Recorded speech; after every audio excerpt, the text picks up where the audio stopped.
Olá a todos, sejam muito bem-vindos ao Hoje no Ar, o programa de entrevistas do Grupo Hoje de Comunicação. O nosso convidado de hoje é o deputado federal Arlindo Chinaglia.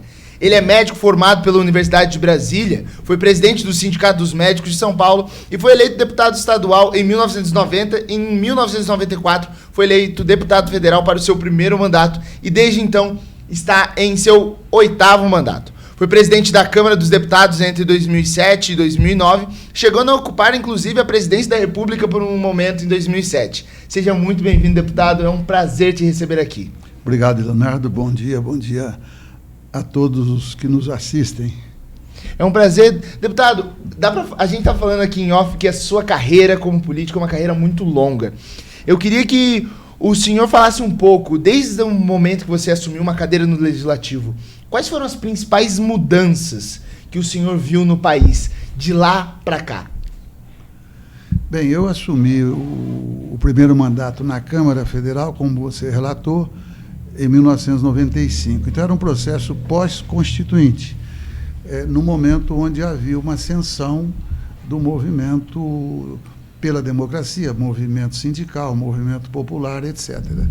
À época, a participação da ala progressista da Igreja Católica era importante, e ali, então, eu me elegi a primeira vez no primeiro mandato do então presidente Fernando Henrique Cardoso.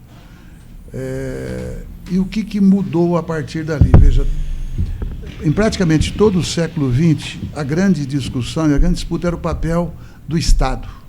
O papel do Estado na sociedade, especialmente na economia. E o Fernando Henrique, ele acompanhou aquela onda de privatizações que começou, digamos, na Inglaterra com a Margaret Thatcher e nos Estados Unidos com o Reagan. Então, aquilo foi a grande disputa. Então, ali eu acho que duas coisas se combinaram. Naquele período, a direita começou a não se apresentar como direita, isso tem repercussão para hoje, depois podemos falar a respeito. Então, foi ali na Constituinte, no processo que se fundou o Centrão, e a direita, que tinha apoiado o golpe, que apoiou a ditadura, enriqueceu com a ditadura, etc., que acobertou torturas e tudo aquilo que aconteceu, eles se credenciaram porque participaram do debate da Constituinte. E ali foi uma grande conquista a Constituição de 88. Pois bem, então, de um lado, digamos, ali a gente estava consolidando um processo democrático e, digamos, na continuidade, houve essa mudança de concepção do Estado. E houve, por parte da equipe do Fernando Henrique Cardoso, críticas àquilo que, inclusive, caracterizou alguns presidentes da ditadura, que foi, digamos, manter ou até mesmo criar algumas empresas estatais estratégicas. Eu vou dar o exemplo, por exemplo, de Itaipu Binacional. Não precisava ter destruído as 7 quedas. Recentemente eu soube, tem um pesquisador lá em Foz do Iguaçu, que anos anteriores a União Soviética tinha apresentado uma proposta para a construção que preservava as 7 quedas. Por isso que eu estou dizendo isso. Enfim, então ali foi um processo, a disputa central era isso, eu continuo contra privatização de áreas estratégicas. Então ali foi vendida empresa como a Telebrás, né? E, para se ter uma ideia, até as comunicações militares ficaram na mão de quem havia comprado a Telebrás. Depois o Lula foi e recuperou essa parte para trazer para a mão do Estado. E aí houve, eu diria, várias empresas importantes que foram privatizadas.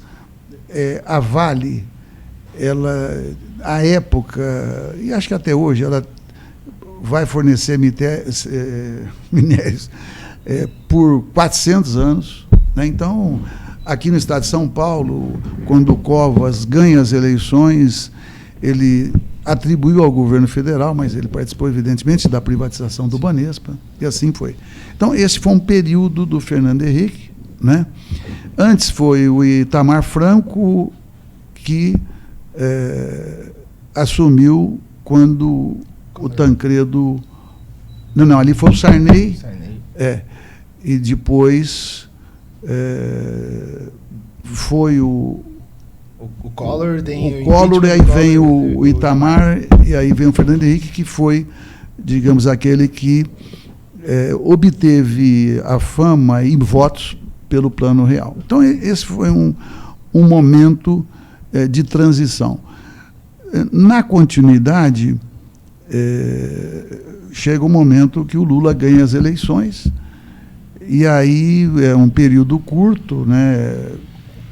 8 anos dele e 6 anos da Dilma, mas foi um momento onde, de um lado, se procurou conter aquela onda de privatizações, e, ao mesmo tempo, se inaugurou governos que atentaram para a brutal concentração de renda que sempre existiu e continua existindo no Brasil, né? E assim o Lula inaugurou dar aumento para o salário mínimo acima da inflação. O Lula criou o Bolsa Família. Então começou a criar um colchão. E tem uma outra coisa que às vezes as pessoas não percebem, é que onde você tem tanta concentração de renda, hoje a imensa maioria ganha no Brasil no máximo 2 salários mínimos, que é muito pouco. Então, aí, se você investe em saúde pública de qualidade, você está distribuindo renda. Se você investe em educação pública de qualidade, você está distribuindo renda, e assim sucessivamente. E aí teve políticas, não foi exclusividade do Lula, mas o Lula manteve permanentemente o chamado estoque regulador, que é o que hoje, inclusive, pela herança vinda do Bolsonaro, não se conseguiu até agora. O exemplo é o arroz, que explodiu o preço, e quando o governo do Lula fala, nós vamos comprar arroz, os nossos parceiros do Mercosul aumentaram em 30%. Então, parceiro, mas nem sempre, né? Exatamente. Enfim, então eu acho que entrou nesta fase, tentaram, num dado momento, derrubar o Lula, inclusive o Alberto Goldman, que era deputado com a gente lá e foi vice-governador de São Paulo, assumiu o governo por 1 ano, ele teve a coragem de dizer, ele falou, nós não derrubamos o Lula porque a gente não tinha apoio na rua. Essa era a intenção. Aí o discurso que foi feito é que escolheram derrotar o Lula nas urnas. Não foi uma escolha, né? Foi um discurso. Então, isso então mostra, eu comecei dizendo que a gente estava consolidando a democracia, que às vezes tem gente que escreve democracia com 2 S's. Pior quando coloca 2 traços na vertical em cada S. Então, o poder econômico, ele opera, obviamente, para conter, para inviabilizar até um governo que tenha a marca popular, que procure, enfim, proteger os mais vulneráveis, que é o óbvio, né? Então, um país que todo mundo sabe que é grande, todo mundo sabe que tem uma população grande, todo mundo sabe que é um país rico, mas nós temos a imensa maioria que vive numa linha, eu diria, de muitas dificuldades, para dizer o mínimo. Enfim, então, nós estamos falando aqui de em torno de 30 anos lá no Congresso, né? E aí, mais recentemente, aconteceu o que praticamente ninguém esperava, a não ser os próprios eleitores do Bolsonaro, que foi a vitória dele. E ele, então, começa, desde o início do seu mandato, questionar a urna eletrônica, dizendo que tinha havido uma fraude, que se não tivesse havido fraude, ele teria ganho no primeiro turno. Teve fraude, sim, mas não essa. A fraude foi prender o Lula sem provas. Porque o Lula, dentro da cadeia, as pesquisas mostravam que ele ganharia, não era do Bolsonaro, de qualquer um. houve momentos onde sucessivas pesquisas apontavam que ele poderia ganhar, inclusive, no primeiro turno. Então, tiraram o Lula da disputa, e aí é outro fenômeno que é difícil explicar a vitória do Bolsonaro e a sua popularidade atual. É muito difícil. Por quê? Se dependesse da minha opinião, o que ele fez na condução da pandemia da Covid, para mim, é suficiente para jamais votar nele. Porque aqui morreram mais de 700 mil pessoas. O Brasil é o segundo país com o pior resultado referente ao combate à pandemia, proporcionalmente. Sim. Então, isso fala por si.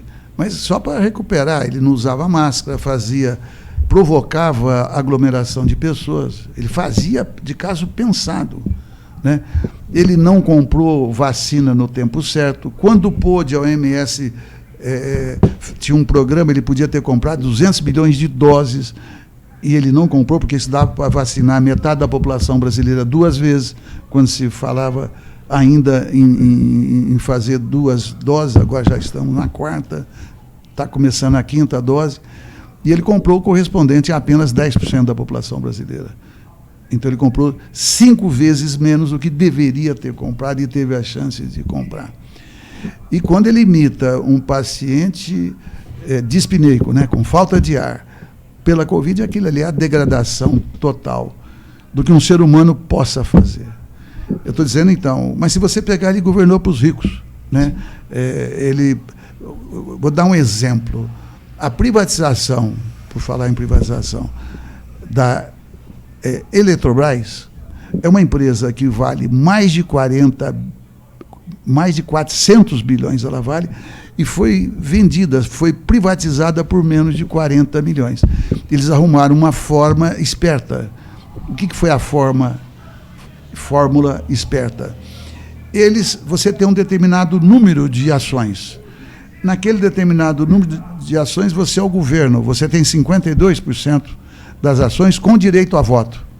Aí, eu que estou desse lado, né, e você faz uma maioria no Congresso Nacional, e o governo, obviamente, do Bolsonaro, eles venderam ações, eles emitiram novas ações ordinárias, portanto, ao invés da União poder comprar, eles venderam aqui para a iniciativa privada. Foi essa a jogada. Por isso que gastaram tão pouco. Mas pegaram uma empresa com esse valor.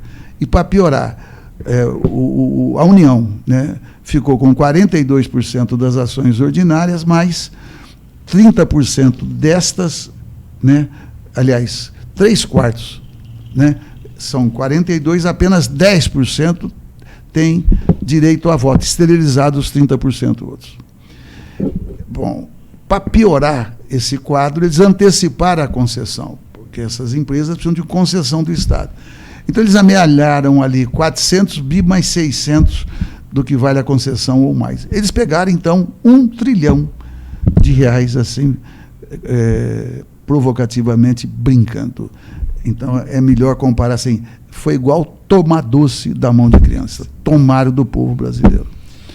Então, e agora nós inauguramos uma nova fase, onde se fala que há uma polarização. Polarização houve entre PT e PSDB há muitos anos, mas é um tipo de polarização diferente da que tem agora. Agora, esse tipo de polarização não é responsabilidade das duas partes, é responsabilidade do Bolsonaro e daqueles mais próximos dele. Deputado, falando um pouco também sobre seu mandato, a gente sabe que se a gente fosse falar sobre projetos de leis ao longo desses 30 anos, falaríamos de muitos. Mas eu quero falar sobre um mais específico, mais recente, que o senhor propôs um que monetiza os dados da pessoa que forem utilizados por plataformas digitais, como Facebook, WhatsApp, Instagram e TikTok. Queria que o senhor explicasse mais ou menos como funciona esse projeto e quais benefícios ele traria para a população. Pois não. Primeiro, é um assunto, eu diria, árido, né? E é bom registrar que esse é o primeiro projeto no mundo com esse objetivo. Então, vou explicar antes o que ocorre na vida de todo mundo. Todo mundo que baixa um app, né, num celular, onde for, a gente paga por aquilo. E, a partir daí, você não é consultado. Os seus dados são utilizados, ferindo a privacidade de bilhões de pessoas no planeta, pelo mesmo processo. Não pedem licença e ganham muito, mas muito dinheiro com os dados que eles amealham, repito, sem pedir licença. Então, na verdade, o objetivo é o empoderamento, ou seja, do cidadão. Porque o dono dos dados não é a Big Tech, ela age como se fosse. Inclusive vende. É mais ou menos que pegar um carro ou uma casa de alguém e vai lá e vende. E você não fica nem sabendo e, portanto, quando você for atrás, você já vender aquilo que era seu. É diferente, mas para fazer uma comparação grosseira e rápida. Então, o objetivo é que o cidadão, a cidadã, sejam donos dos seus dados. Se você é dono, eu falo, escuta, você me empresta o seu dado? Eu falo, não quero que você tenha acesso aos meus dados. Mas se você autorizar, isso é parte do projeto, ele só pode utilizar se houver autorização do dono do dado. E se utilizar, o dono do dado vai ter direito a receber parte daquilo que é o valor brutal que eles arrecadam. E, no caso, nós propusemos criar um fundo de proteção à saúde com parte desse dinheiro aqui no Brasil. Os detalhes, quanto vai ser, quanto não vai ser, não é o importante. O importante é a ideia. Foi criada uma comissão especial. Comissão especial é quando, ao invés de passar uma a uma, você concentra numa comissão especial. O interesse está grande, portanto, agradeço até pela sua pergunta, porque o debate vai levar a consciência para as pessoas. Para se ter uma ideia do dinheiro que nós estamos falando, os 4 maiores bancos do mundo, eles valem 1 trilhão e 200, 1 trilhão e 300 bilhões de dólares. As 4 maiores Big Techs, elas valem mais de 8 trilhões de dólares. Só para ter a dimensão do que é que nós estamos falando. Chega-se ao ponto do Musk,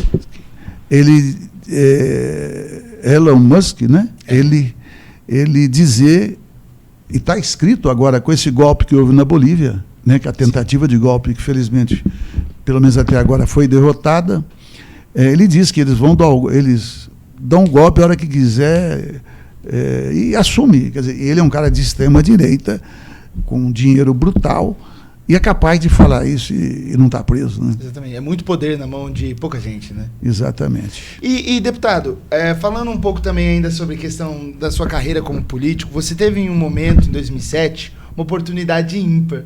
O senhor é presidente da Câmara dos Deputados e o senhor teve a tarefa de assumir a presidência interinamente, porque o presidente Lula, na época, estava viajando e o vice-presidente José Alencar estava internado. Exatamente. Então, eu queria que o senhor contasse um pouco como foi a experiência de assumir o cargo mais importante da República, mesmo que por um momento, assim, a gente sabe que não foi um mandato, mas é uma experiência única. São coisas que você não imagina que vai acontecer, né? E eu sou de uma cidadezinha pequena, falei assim, mas como é que um cara de Serra Azul está aqui, né? Eu cheguei na sala do presidente da República, o general da GSI, e ali você entrava do lado direito, é a mesa que o presidente usa, em frente à porta é uma mesa redonda, onde se reúne, e lá no fundo tinha uma outra mesinha, poltrona e tal. E eu não sabia onde sentar, né? Eu falei, o que eu faço aqui? E você é o presidente da República, você vai me dizer, eu não sou, mas você é, né? Então eu tenho muito medo do ridículo, né? Mas, de qualquer maneira, uma vez que você assimila, passa o impacto, é natural, né? Então você tem a Constituição que assim determina. Então eu estava ali sabendo que era temporário, mas como eu também, assim como a gente faz adversário, a gente faz aliados e até amigos na política, claro, então eu acabei assinando com o presidente da República lei que foi promulgada, eu assinando com o presidente. Eu me formei na Universidade de Brasília, fiz medicina lá, aí imediatamente alguns colegas me procuraram, então numa das noites lá nós fizemos um jantar lá na residência oficial da Câmara, Os deputados iam lá só para brincar ou para a gente tratar coisa séria, então a gente fez reuniões ali. Então, não é, obviamente, algo comum, Sim. Né? Mas é suportável. Foi um peso que o senhor conseguiu carregar. E, deputado, eu queria que o senhor falasse, assim, aproveitando esse ensejo da questão da Câmara dos Deputados, como presidente, o senhor atuou em diversas frentes, pautou diversos projetos de lei, e eu queria que o senhor falasse um pouco sobre a situação atual do Congresso. Atualmente, a Casa de Leis conta com muitos deputados conservadores, principalmente do PL. O PL é a maior bancada. Veio nessa esteira daquilo que a gente estava conversando no início da entrevista, da popularidade do Bolsonaro. E eu queria que o senhor falasse um pouco como a esquerda trabalha para não perder esse espaço, porque o PT também é uma grande bancada dentro do Congresso, mas como a esquerda tem trabalhado para não perder esse espaço dentro do Congresso Nacional e ainda conseguir pautar os seus projetos e ideias para o país? Olha, primeiro, a gente sendo minoria, obviamente que a iniciativa política do Executivo sempre é uma das forças que mais conduz o processo no Congresso Nacional. Não significa que seja o melhor, mas é assim. Então, tem a seguinte combinação. O Lula assume a presidência, ele busca de imediato. Já durante a campanha, ele puxa o Alckmin para ser vice. Essa foi a intenção, mandar a mensagem que ia se governar por conjunto, e não somente para os aliados. E nós sempre fomos minoria no Congresso. Quando o Lula era presidente, a gente era minoria. Eu era líder do governo Lula. E a gente era minoria, um número aproximado. Depois eu fui líder do governo Dilma. A gente continuava sendo minoria, a ponto que ela acabou sofrendo impeachment. Então, o mesmo Valdemar, né, da Costa Neto, que hoje, que sempre presidiu o antigo PR, agora o PL, bom, ele apoiava o governo Lula e apoiava o governo Dilma, de forma sempre muito leal. Tanto é que eu o respeito por algumas dessas boas características que ele tem. Bom, ele é presidente de partido, ele opera para fazer crescer o partido. Sim. O Bolsonaro escolhe o PL para ir se filiar, aconteceu, mas eu não coloco que todo o PL pensa igual o Bolsonaro. É bobagem imaginar isso. Tem lá um segmento do PL que, não sei, eu diria, quantificar, é grande, mas tem lá uma parte que não é bolsonarista. Então as pessoas têm uma trajetória Sim. que independe do Bolsonaro. Então a primeira coisa é isto. Eu brinco assim, você não pode se assustar com o trovão. Você tem que estar preocupado se ali vai cair raio ou não. Então barulho não impressiona. E aí o governo tem tido iniciativa. No início do mandato do Lula e até antes, foram aprovadas matérias na economia que foram muito importantes, porque o final do governo Bolsonaro não tinha dinheiro para o Auxílio Brasil, que ele tinha prometido continuar. E o Lula no debate falou, mas não tem previsão no orçamento. E não tinha mesmo. Né? Não tinha dinheiro para imprimir passaporte, a Polícia Federal não emitia mais passaporte. Sim. Não tinha dinheiro para a farmácia popular, não tinha dinheiro para as universidades e institutos e assim sucessivamente, não tinha dinheiro para nada. Então ali foi criada a chamada janela fiscal de 200 bilhões. E ali então se repôs determinados orçamentos emergencialmente e também se reservou parte para investimento para gerar emprego. Né? Então ali já começou a movimentação para implantar novamente o Minha Casa Minha Vida, que gera emprego o mais barato dos empregos urbanos, que é a construção civil. Então tem que ter investimento para gerar emprego.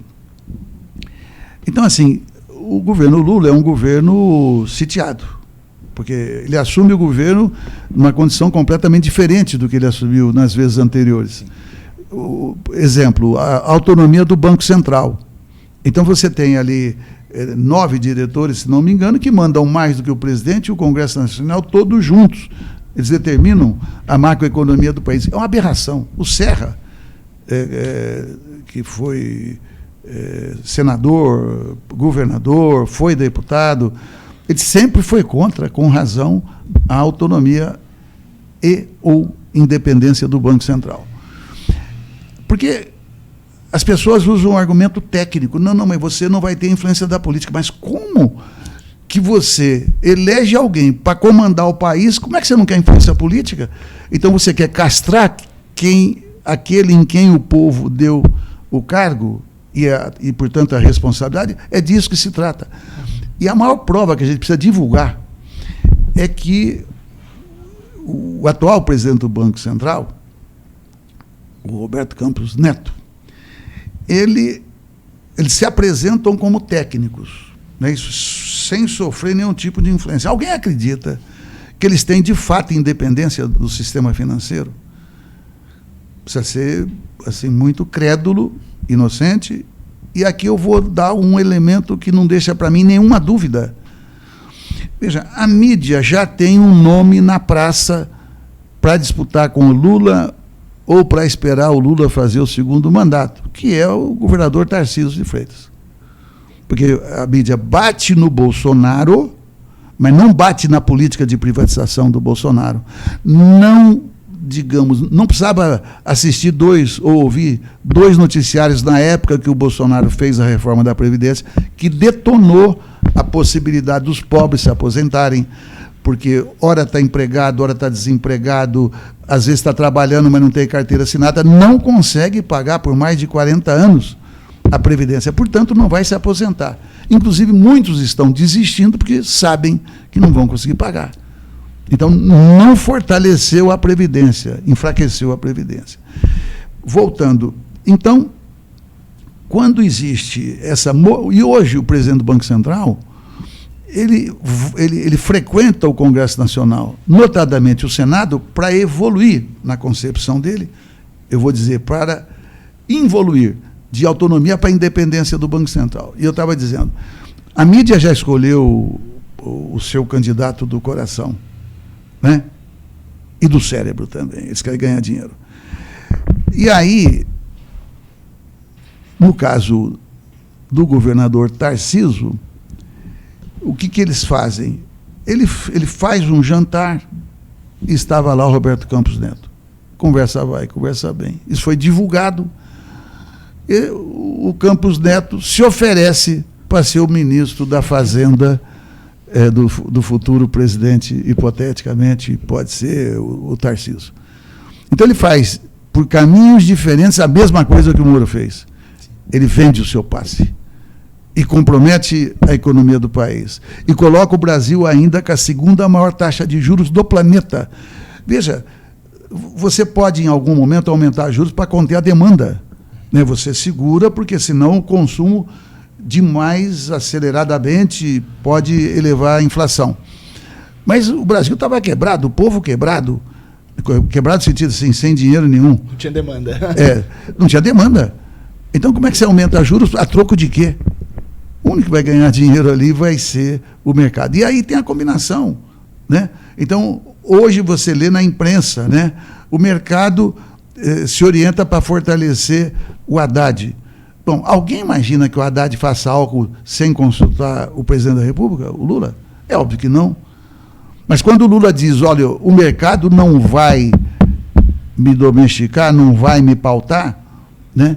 Então o Lula está dando o recado principal do governo, desse governo Haddad, inclusive. Cabe ao Haddad, evidentemente, ele é habilidoso. Essas matérias econômicas que foram aprovadas na Câmara e no Senado deve-se muito à articulação que ele fez, não foram outros ministros, foi ele. Então, se o Lula não confiasse, não era o Haddad que teria sido candidato a presidente da República no lugar do Lula, assim vai. Mas eles tentam fazer esse jogo de separar aquele que, como é que diz, tenta isolar o presidente da República. É ridículo, mas é assim. E, deputado, falando sobre algumas matérias que têm sido, inclusive, polêmicas no Congresso Nacional recentemente, a gente tem a questão mais recente, foi a do PL 1904, que foi muito criticado, principalmente por equiparar o aborto realizado após 22 semanas ao crime de homicídio simples, mesmo que ele seja realizado nos casos em que o aborto já é legalizado aqui no Brasil, como de estupro, ou até mesmo de uma mulher que a criança tem poucas chances de vida ou que ameaça a saúde da mulher. Mesmo após as 22 semanas, o aborto seria, mesmo nesses casos, o aborto seria comparado a um homicídio simples. O que faria com que a punição fosse até maior do que, por exemplo, de um estuprador, que é de 10 anos, e o homicídio, a punição máxima é de 20 anos. Eu queria que o senhor falasse qual foi a sua análise desse projeto de lei que tem tramitado ali da Câmara dos Deputados. Ok. O próprio autor, fomos vizinhos lá em Brasília, portanto, eu tenho uma relação pessoal respeitosa, e ele comigo, o deputado Sóstenes, do Rio de Janeiro, ele declarou que ele apresentou o projeto porque ele queria encurralar o Lula. Porque se ele não vetasse, ele ia se queimar com o movimento, digamos, civilizatório que existe em torno desse tema que eu quero falar em seguida, ou ele ia se queimar por ter vetado, então ele ia ser caracterizado como a favor do aborto. Todo mundo sabe que o Lula é uma pessoa religiosa, ele acabou de dizer, ele sempre foi contra o aborto, até porque não se trata de ser a favor do aborto. Aborto é uma decisão dificílima, não é trocar de roupa, é você interromper uma gravidez. Mas vamos lá. A lei é de 1940, e você já disse quais são os tópicos. É por decorrência de estupro, é quando coloca em risco a vida da mulher e quando o feto é inviável, não é que tenha pouca chance, é inviável. É anencefalia, está sem cérebro. Sim. São as 3 condições que já dura, portanto, 84 anos que essa lei existe.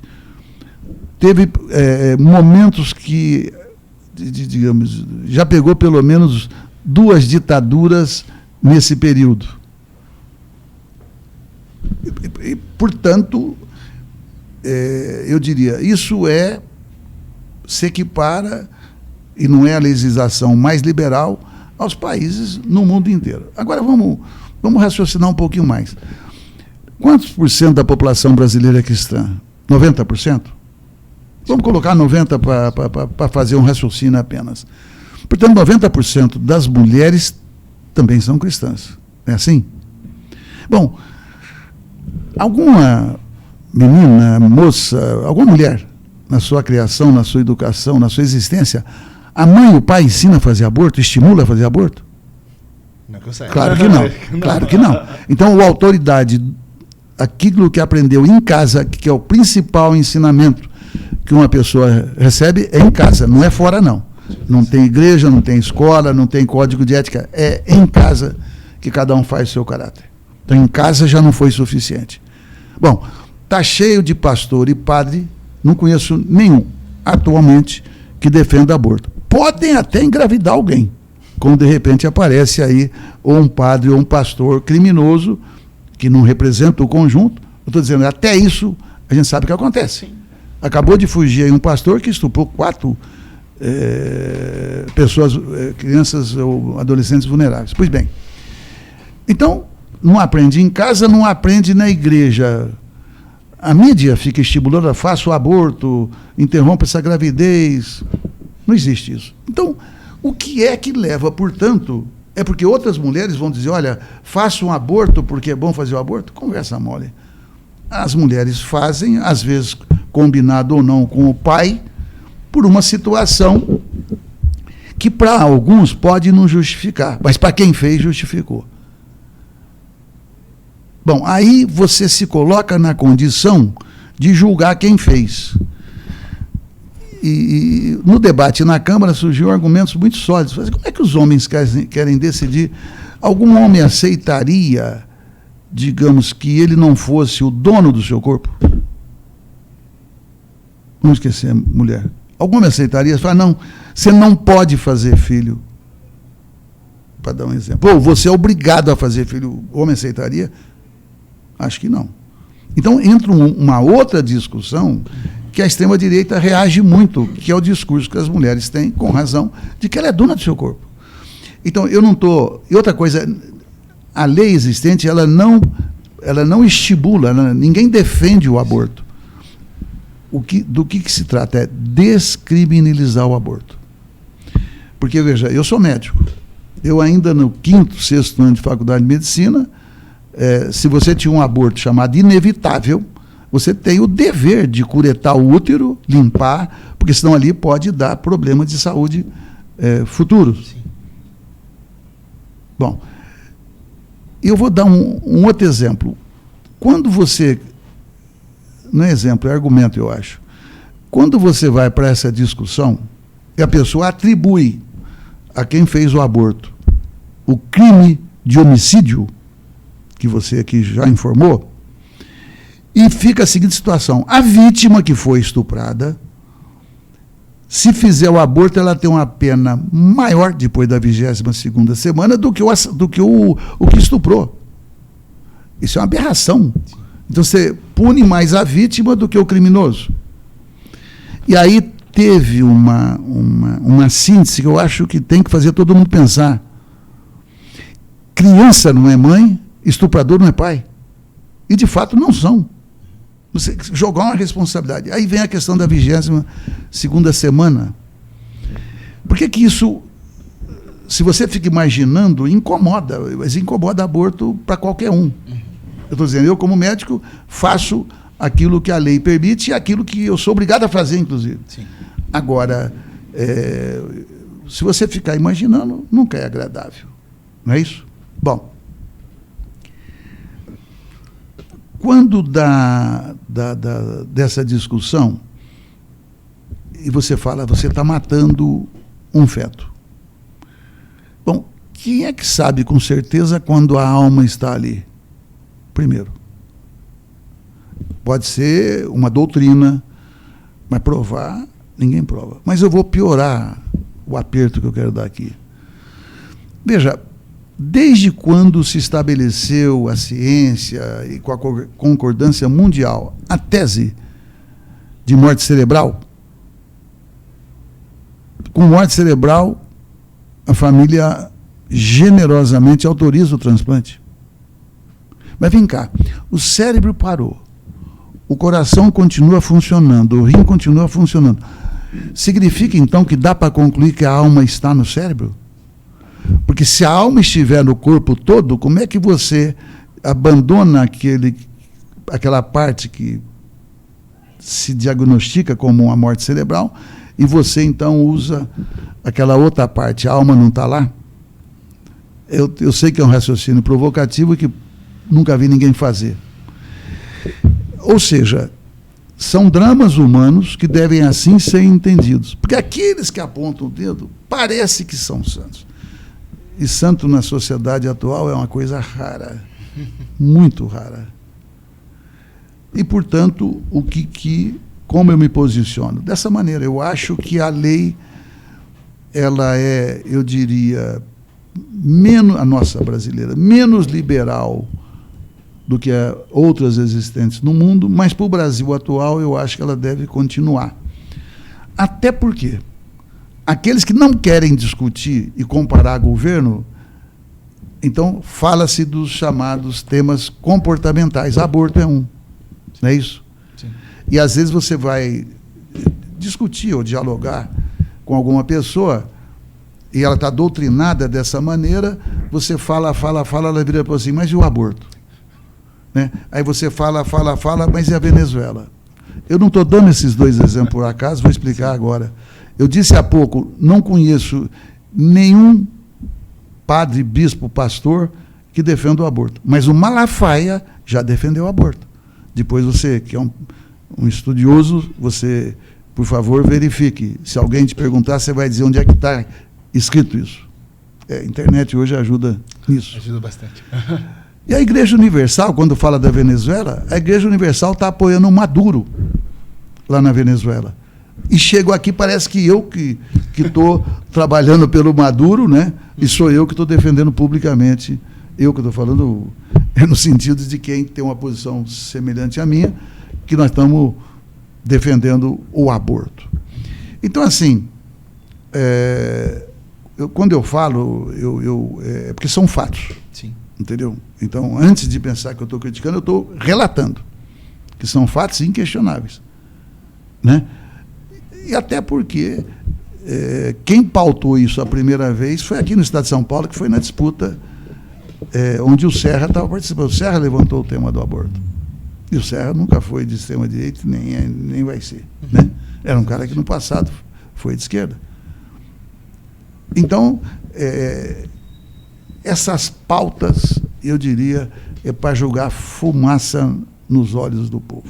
Deputado, e eu acho assim, apesar de também se tratar de certa forma de uma pauta, eu acho que a sua opinião sobre isso também será semelhante, porque é uma questão que acaba também sendo comportamental, porque no último dia 25 de junho, o STF formou maioria para descriminalização do porte de maconha para o uso pessoal. Mas, na verdade, o que eu queria que o senhor comentasse é uma fala do ministro Luiz Fux, que ele disse durante sua decisão, ele votou contrário, mas por uma razão bem específica, que ele falou que não competia ao judiciário tomar essa decisão, mas sim o parlamento, pelo parlamento serem os representantes do povo. Eu queria que o senhor falasse que se o senhor concorda com a frase do ministro, e se você acha que muitas vezes o STF tem essas questões que não vai ter o papel de legislador, mas principalmente quando se trata de uma questão como essa, se talvez não fosse ideal que isso fosse uma matéria do Congresso. Vamos lá. Primeiro, eu sou médico e não advogado.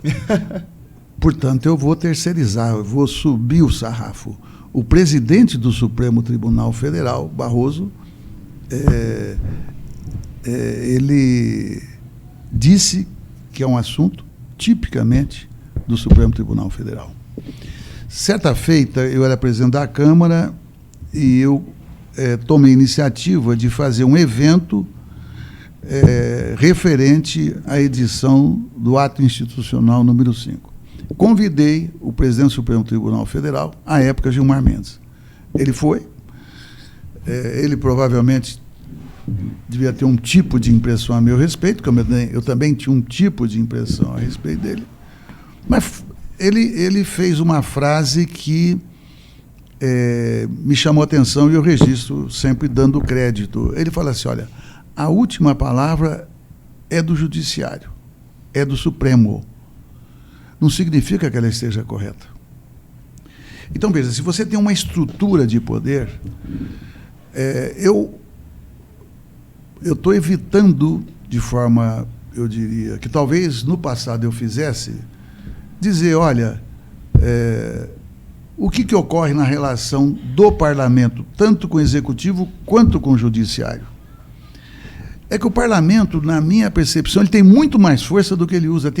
Eu acho o parlamento medroso. Então, talvez por situações específicas de 1, de 2, de 10, de 100, do partido, qualquer coisa, as pessoas, de maneira geral, têm preocupação em afrontar principalmente o judiciário. Eu penso o seguinte, do parlamento, não há assunto proibido para o parlamento. Não há assunto proibido. Se ali está a representação da sociedade. Como presidente da Câmara, sou eu que decido a pauta. E muitas vezes eu não pautava porque eu achava que aquilo ali ia ter repercussão, mas sempre de forma leal. Eu fazia reunião com os líderes, fazia reunião com presidentes de comissão, fazia reunião com lideranças partidárias para explicar a minha posição. E nunca, eu diria, tive nenhuma contestação relevante. Se você não tem contestação, significa que você não está trabalhando. Relevante é diferente. Sim.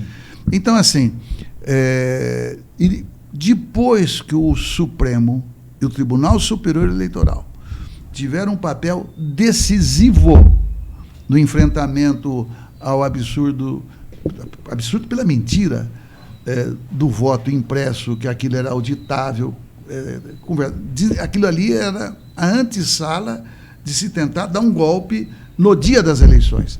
Essa era a intenção. Por isso que lá atrás a gente comentou que o Bolsonaro dizia que tinha tido fraude, né, porque ele tinha sido roubado pela urna eletrônica. Bom, por que ele não falou que todos os deputados que se elegeram com ele à época também não tinha que repetir a eleição? Todos os senadores, todos os governadores que ele elegeu. Isso ele não falava. Né? Então era para tumultuar a eleição dele, né? Dele se caso ele viesse a perder, o que acabou acontecendo. Então, porque ele disputou umas 5, 6 eleições pela urna eletrônica, ele nunca reclamou.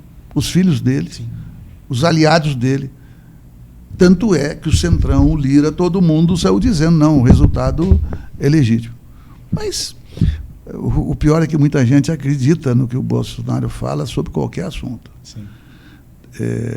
É legítimo, só que eu diria, nós precisamos acompanhar mais de perto os fatos, não as versões. Então, assim, o que eu penso é isso, o Congresso ele tem que exercer o seu poder nos limites daquilo que a Constituição faz. Sim. Então, com o papel que o Supremo e o Tribunal Superior Eleitoral jogaram nesse processo de tentativa de golpe, incluindo o 8 de janeiro, eu fico mais preocupado em dizer que o Supremo e o TSE são invasivos, porque a extrema-direita diz exatamente isso porque eles atuaram em defesa da democracia, em defesa de organizar o Brasil de acordo com a Constituição. É por isso, então, que eu respeito bastante, reflito mais, até porque, se alguém do Supremo, se alguém do Congresso defende um outro modelo, mas eu não vi nenhuma... Tem muito médico de direita assanhado hoje também, né? Eu não vi nenhuma autoridade médica de direita falar que, exceto o Conselho Federal de Medicina, né, que estava querendo proibir os médicos de fazerem. Mas mais isolado é impossível do que o Conselho Federal de Medicina. Deputado, eu queria, antes da gente entrar, já caminhar um pouco para o final, eu queria falar um pouco sobre uma questão de São Paulo, especificamente, que recentemente no Estado, pela Assembleia Legislativa, a LESP foi sancionada a lei que implementa o programa de escolas cívico-militares no Estado. E apesar de ainda não ser esclarecido como vai funcionar essas instituições, há modelos em outros estados que servem de exemplo, inclusive porque o secretário de Educação atual de São Paulo, Renato Feder, também já foi secretário de Estado de Educação no Paraná, onde já tem esse programa de escolas cívicos militares. A principal característica no Paraná é que ele privatizou a educação. E isso também eu ia querer falar com o senhor também, porque São Paulo já marcou para a realização de um leilão para a construção e gestão de 33 escolas que serão estaduais, porém geridas por instituições privadas, seriam concedidas. Então seriam escolas privatizadas. Queria que o senhor comentasse rapidamente sobre esses dois assuntos. Eu quero baixar a bola um pouquinho. Quando você, de forma elegante, são escolas privatizadas, vamos dizer do que se trata. Já tem um determinado militar que é quem está implantando essas escolas cívico-militares. Portanto, tem esquema de ganhar dinheiro.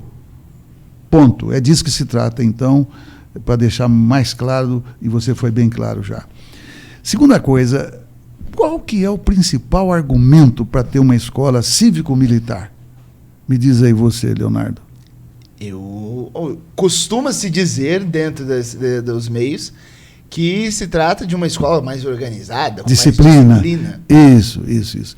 Eles estão dizendo, então, que o pai e a mãe de todas as crianças não disciplinam os filhos? Eles são tão arrogantes assim? São arrogantes. E vou dar um exemplo concreto.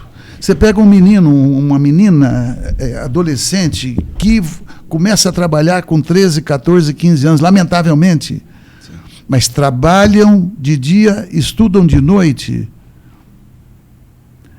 Eu vou falar de mim, que eu não gosto.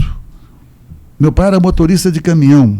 Eu só estudei porque ele tomou a decisão, não me deixou largar, eu queria trabalhar. Eu fui para Ribeirão Preto, comecei a sair de casa com 9 anos, 10 anos de idade, porque eu terminei um então grupo, que é o primário, né? Eu sempre faço confusão com a nomenclatura atual, com 9 anos de idade, porque eu não tinha idade para entrar no ginásio, que era a segunda parte do ciclo básico de hoje. Bom, eu chorava porque tal, a aula no 5º ano que eu tive que fazer, eu morava numa cidade que a gente ia de ônibus, então eu fiquei na casa de um parente mais ou menos distante, e foi assim. Aí comecei a trabalhar em Ribeirão Preto com 14 para 15 anos de idade, office boy. Comecei entregando terno, que lavava essas coisas, bicicleta, na cidade movimentada. Aí fui trabalhar num lugar outro chamado Irmãos Cury.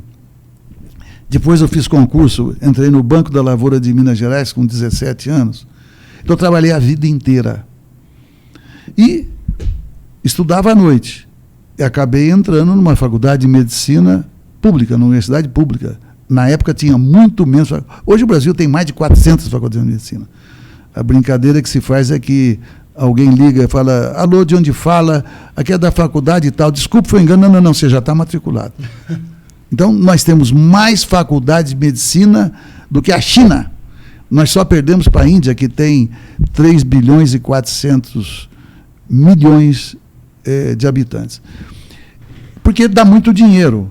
Eu estou voltando. Então, você acha que alguém, por ser militar, tem mais disciplina do que um jovem que tem que trabalhar, estudar, fim de semana, para poder passar num vestibular difícil? Tem? Conversa. Então, essa história de que tem que dar disciplina, eles, digam assim, é absolutamente arrogante imaginar que a família não consegue. Tem família que não consegue, né? Mas a imensa maioria, eu repito, são de pessoas que convivem em harmonia na sua família e não tem, eu repito, não tem nenhuma orientação, determinação, ordem que seja superior à nossa formação. Não existe. Deputado... Portanto, eu sou radicalmente contra. Porque, veja, o que eles querem é reforçar uma visão ideológica, o que é crime, rapaz. Como é que você vai pegar uma criança e vai colocar valores, isso cabe ao pai e à mãe. É o direito pátrio. E não, digamos, porque tem militares e militares. Não é isso? Mas quem tem a cabeça voltada para o negócio, quem tem a cabeça voltada, digamos, uma visão antidemocrática, que você quer enquadrar a sociedade, isso tem nome, é fascista. Entendeu? Então, eu sou radicalmente contra e eu falo nesses termos exatamente porque eu acho... Eu vou dar um exemplo, é a mesma matriz. Veja, quem é que é responsável para garantir a segurança dos cidadãos? É o Estado. A Polícia Civil, a Polícia Militar, Guarda Municipal, é um conjunto, nem sei se precisaria tantos, mas garante a segurança? Não. Todo mundo tem medo, eu também tenho, quando um filho sai de casa. Não é assim? Porque é inevitável, ninguém tem essa segurança, lamentavelmente. Pois bem, como o Estado está falhando, então um presidente da República, um governador, hipotético, o Bolsonaro defendia, não sei se tem algum, deve ter governador ainda que não saiu da toca que defenda também. Aí você fala, bom, eu estou falhando, já que eu estou falhando, toma aqui uma arma para você se virar. Esse é o recado.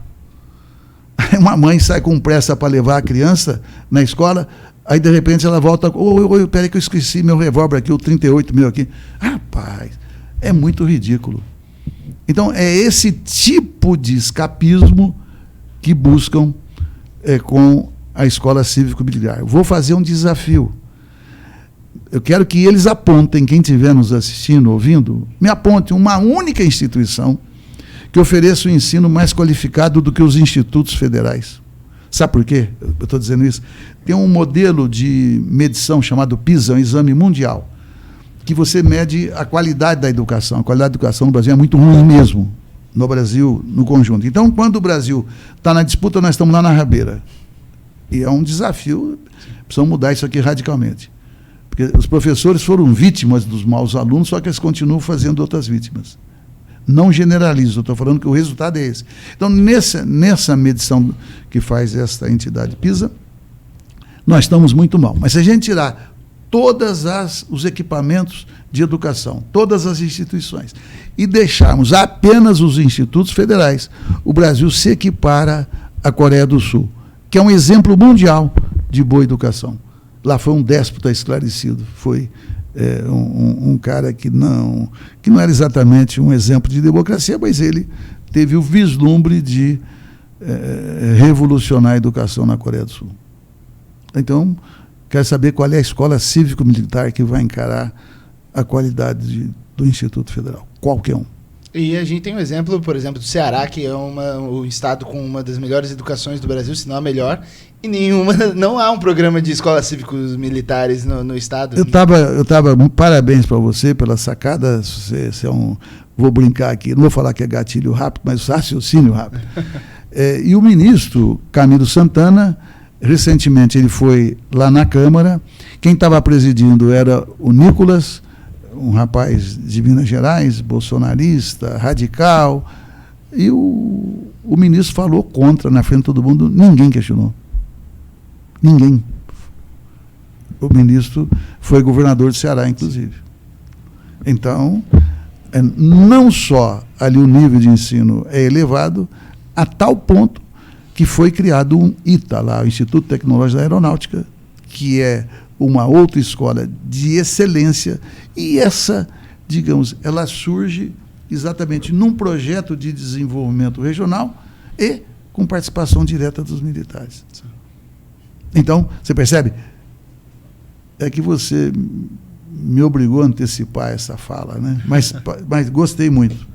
Então, deputado, e agora, já caminhando para o final, eu gostaria de falar principalmente, nós aqui com sede em Suzano, queria que falasse, o senhor é um deputado parceiro da cidade, inclusive o último orçamento já teve mais de 2 milhões de emendas enviadas pela sua pessoa, além de 500 mil para a reforma de espaços culturais na cidade, somente em 2024. Além de tudo, em 1996, o senhor foi agraciado com o título de cidadão suzanense, por indicação do então vereador José Cândido, na época companheiro de partido. E eu queria que o senhor contasse a sua conexão com a cidade de Suzano e como o senhor pretende contribuir ainda para aqui com a cidade. Olha, ontem à noite eu recebi um título de cidadão em Tupi Paulista, mais um. Eu tenho a honra de ter, sei lá, mais de 60 títulos no interior. E, invariavelmente, a motivação é exatamente o fato de você destinar verbas, as chamadas emendas parlamentares, para ajudar esta ou aquela área. Eu não apresentei nenhuma emenda quando eu fui deputado estadual. E os 2 primeiros mandatos meus de deputado federal também não apresentava emenda. Eu nunca tinha feito política ou acreditado em questão de emenda. Porque a emenda, quando você destina a verba, as pessoas gostam. Sim. Né? A imprensa elogia, porque você está colocando dinheiro numa área que, às vezes, o muito ainda é pouco. Eu vou dar o exemplo da saúde. Nós sabemos da concentração de renda e quando você coloca dinheiro para fazer educação pública de qualidade, a educação pública de qualidade, você está distribuindo renda de forma indireta. Pois bem. E por que então eu comecei a apresentar emendas? Porque onde eu ia, a imprensa local me perguntava o que é que o senhor trouxe para a cidade e o que é que o senhor vai trazer para a cidade. Então, assim, primeiro, eu quero registrar que, de fato, eu contribuo. Talvez hoje no Estado seja difícil alguém, pelas formas, eu diria, adequadas, trazer dinheiro para o Estado, pelo tempo que eu estou como deputado e pelas funções que eu exerci. Então, teve um momento que eu tinha muito poder enquanto deputado. Por ser presidente, líder de governo, líder da bancada, relator do orçamento. O que eu fiz, então, como relator do orçamento, em consonância com o que eu penso? O Jucá tinha sido relator antes que eu, Senado, na condição de senador. Ora, o Senado até a Câmara. E o Jucá entende muito de orçamento. E o pessoal da consultoria, porque a comissão de orçamento é uma comissão mista, é Câmara e Senado. E os consultores, todos muito qualificados, dão de 1000 a 0 em mim, em termos de orçamento. Então, eles diziam, o Jucá quis ter uma ideia inovadora. Eu falei, qual foi? Não, a gente não conseguiu produzir. E eu tive uma conversa com um prefeito do interior de São Paulo. Ele, então, reclamava. Vocês mandam dinheiro para tal cidade e não mandam dinheiro aqui para nós. Pega as pequenas cidades, colocam dinheiro, não são na grande. Ele falava enquanto PT.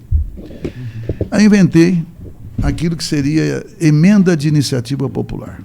Não era de iniciativa popular, eu quis botar um apelido pomposo. Então, o que foi?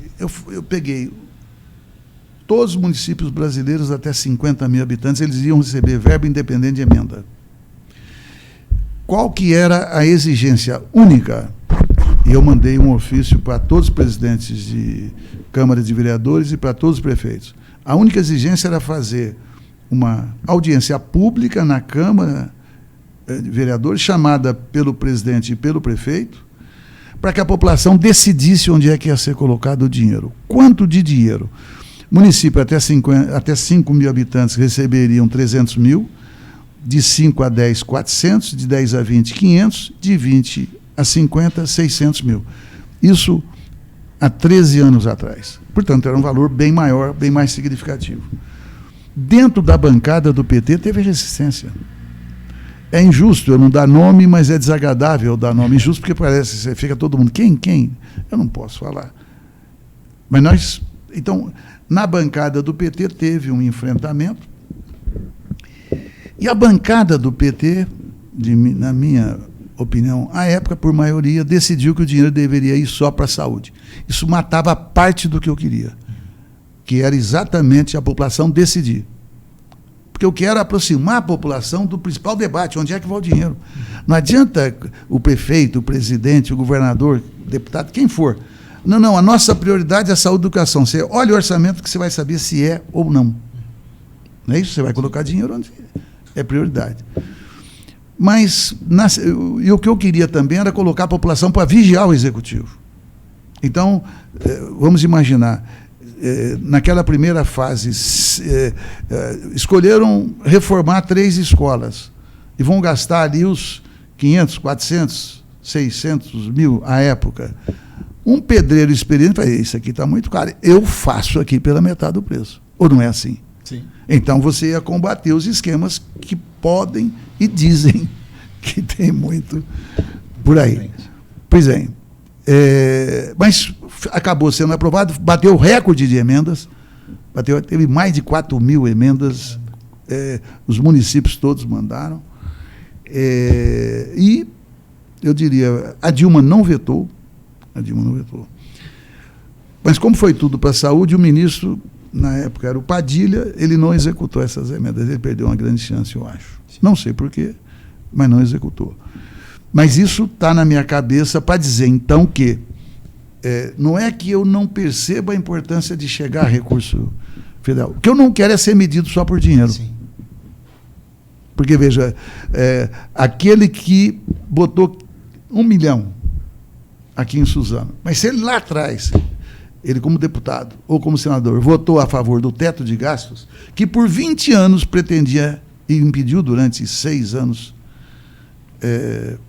7 anos pelo menos, porque a gente derrubou agora em 2023, nós derrubamos o teto de gastos, mas veja, o teto, a emenda constitucional 95, impedia, via Constituição, que se colocasse 1 centavo a mais em áreas como saúde, educação, assistência social, etc., acima da inflação. Portanto, você engessava o governo, portanto, não podia executar aquilo que ele achava mais importante. É uma aberração. Então, que tomava dinheiro de todas as áreas, de todos os municípios brasileiros, através do seu voto favorável. Então, é esse que é o herói nacional, né? Que às vezes vende o seu passe, tipo, vota a favor da reforma da Previdência, que detona os pobres, não é isso? E aí fala, ele trouxe dinheiro. Então, por isso que eu estou dizendo, eu acho que é melhor, em legítima defesa, as pessoas participarem da política. Sim, e daí, como o senhor disse, o senhor já recebeu muitos títulos de cidadão ao longo dos anos, mais de 60. Mas assim, Suzano, você se recorda desse momento? Eu queria que o senhor falasse um pouco como foi na época receber aqui em Suzano. Eu me lembro, sim. Eu faz tempo que eu não frequento a Câmara, não sei se é no mesmo lugar, mas era uma casa baixa. Um pouquinho depois. Um pouquinho depois agora. E me lembro, sim, o Cândido... Possivelmente ele me ofereceu, eu tenho praticamente certeza, faz tempo, é que aqui houve uma luta nos bairros que faziam divisa. E então você tinha um bairro que ficava entre Mogi das Cruzes e Suzano, por exemplo, e ninguém cuidava. Então foi iniciativa na época dele como vereador. Eu era deputado estadual, já tinha sido feito um plebiscito, Então foi necessário fazer outro, e ali, digamos, Suzano ganhou alguns bairros, e, portanto, ali ficou definida a responsabilidade, porque na divisa ninguém cuidava, essa era a questão. E depois coincidiu, né, eu tive um mandato estadual, virei deputado federal, porque aí eu tive que atuar no Supremo Tribunal Federal. Então foi uma coincidência feliz, que eu peguei aqui na primeira fase, e a segunda fase, que era no âmbito federal, eu estava lá. Então eu recebi, acho que ainda como deputado estadual. Eu me lembro porque foi uma grande conquista para a cidade de Suzano, para a população. E, deputado, para a gente finalizar, a gente está aqui, inclusive, quero agradecer a presença do presidente do Diretório Municipal do PT de Suzano, Anderson Ventura, que também é pré-candidato a vereador aqui para Suzano, e eu queria que o senhor comentasse quais são suas expectativas para as eleições municipais, principalmente em relação ao PT. Porque a gente sabe que nos últimos anos, nas eleições municipais em si, o PT teve algumas dificuldades pelo momento difícil que o partido passou. Agora o partido volta para um momento forte na política nacional. E o senhor acredita que vai conseguir se fortalecer, principalmente nas prefeituras? Vamos lá. Primeiro, eu comemoro o fato de estar havendo eleições do Brasil por motivos óbvios. Né? Não é só por causa da Bolívia, é por causa do Brasil também. Segundo, o PT no auge, antes de ter sido atacado tanto e tantas vezes, de forma tão intensa, né? Teve canal de TV, parece que se especializou, né, em atacar o Lula, o PT, acabar com essa raça, etc. Então o PT nunca teve um grande número de prefeituras.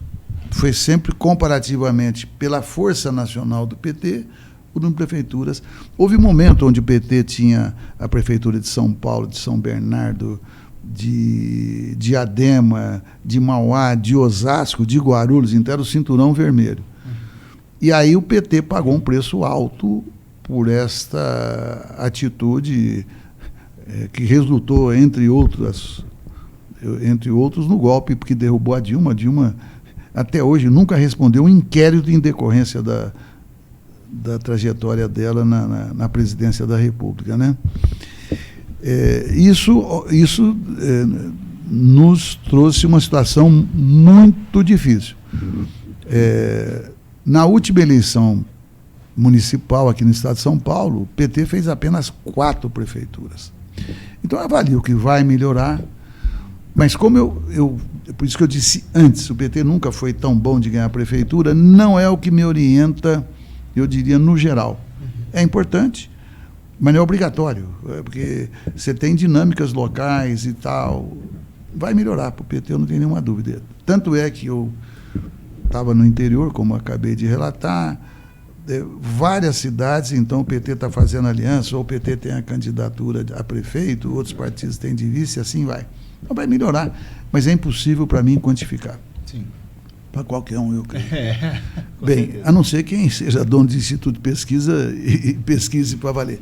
Mas veja, da mesma maneira que o PT nunca foi tão forte, né, apesar de ser um partido forte, eu vou dar o outro lado dessa moeda. De 9 disputas para a presidência da República que nós participamos, o PT ganhou 5 e ficou em segundo lugar em 4. Então não tem nenhum partido na história do Brasil que teve esse desempenho em eleições nacionais como tem o PT. Então, eu avalio que a influência do governo Lula, de certa maneira, facilita, mas não pode criar a ilusão que muitos petistas têm, né? Aí reclamam às vezes, né? Olha, aqui o Lula ganhou, o Haddad ganhou, não sei quem ganhou, né? E aqui a gente não faz um vereador. Eu falei, então vamos concluir o óbvio. Qual que é o óbvio? O PT aqui não trabalha. Vai fazer o quê? Percebe? Não é porque eu falei, a primeira pergunta que a gente tem que responder, e é o que eu falo em cada município, se eu estou conversando, debatendo, assim, me responda, por que alguém da cidade vai votar no PT aqui? O fato de gostar do Lula, de votar no Lula, do Lula ter ganho, eu diria, é um bom indicador. Mas se a gente não tem trabalho aqui, as pessoas... Porque aí que está, veja, as pessoas não percebem assim o que eu vou dizer. A maior segurança que existe para o eleitor é o partido e não o indivíduo. Porque se você tem um partido, vamos exagerar, né? Os seus deputados são picaretas, a pessoa fala, não posso votar nesse partido. Agora, se vota no indivíduo, né, porque o pastor indicou, ou porque o primo indicou, ou porque... É assim que funciona. Não é necessariamente ruim. Porque quando alguém pede voto para mim, sendo do PT ou não, o voto é daquela pessoa que pediu. Sim. As pessoas confiam em quem pediu. E essa pessoa, então, empresta o seu prestígio para aquele deputado que estiver apoiando. Eu tenho essa consciência. Agora, como é que você garante que uma pessoa não vai mudar de lado? Como é que você garante que alguém, por uma circunstância de interesse próprio, inclusive, não vai trair aquilo que falava na campanha? Então, assim, se as pessoas do Brasil começarem a se orientar, não é que partido seja uma maravilha, não é. Não é mesmo, nenhum. O que eu estou dizendo é que, primeiro, não há instituição que substitua partido nessa fase da humanidade. Segundo, é mais fácil acompanhar. Quem é que acompanha o voto de cada um? Ninguém tem tempo para isso. Nem gosta, às vezes, de participar da política. Então, eu acho assim, que se isto evoluir paulatinamente, partidos como o PT, que normalmente tem uma posição no município que é igual no plano federal, eu acho que o PT se fortaleceria e outros partidos com características semelhantes. Deputado, eu agradeço muito a sua presença, agradeço muito essa história, essa aula de história da política brasileira e agradeço muito a sua presença de verdade. Foi um prazer recebê-lo aqui.